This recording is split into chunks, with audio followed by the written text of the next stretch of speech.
নমস্কার দর্শক বন্ধু, আমি আদি অঘরী শ্রী প্রদীপ ঠাকুর।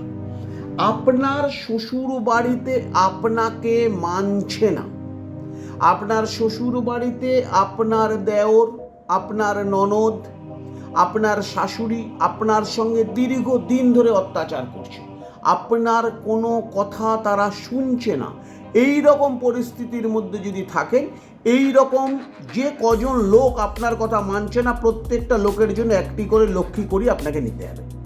আমি এখানে 5টি লক্ষ্মী করি নিয়ে দেখাচ্ছি, আমি এখানে 2টো লক্ষ্মী করি নিয়েও দেখাতে পারি। ধরুন আপনার শ্বশুর আর শাশুড়ি দুজন মানছে না, তাহলে 2টি লক্ষ্মী করি নিন।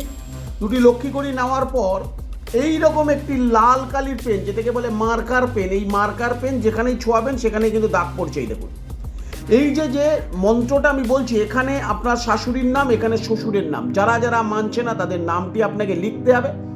এটি বুধবার দিন করতে হবে। নামটি লিখে যে মন্ত্রটি বলছি, এই মন্ত্রটি 21 বার করে বলতে হবে। মন্ত্রটি হচ্ছে ওম নম কাময় অমুক।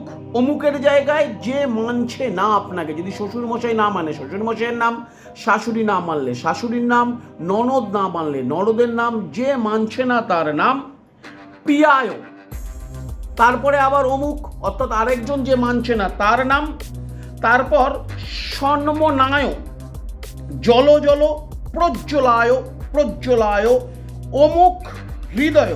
অমুকের জায়গায় আপনার নাম হবে হৃদয় মম বস্য কুরু কুরু স্বাহা।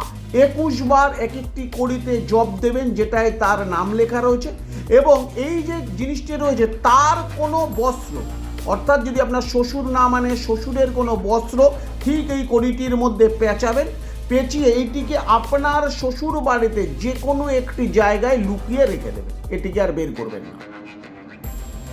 আপনাকে যে না মানা, যার যার ওপরে এই ক্রিয়াটি করবেন সেই কিন্তু আপনাকে মানতে বাধ্য হবে।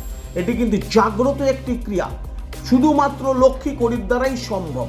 করুন, অবশ্যই উপকৃত হবেন। উপকৃত হওয়ার পর আমাকে ফোন করে জানাবেন কেমন আছেন।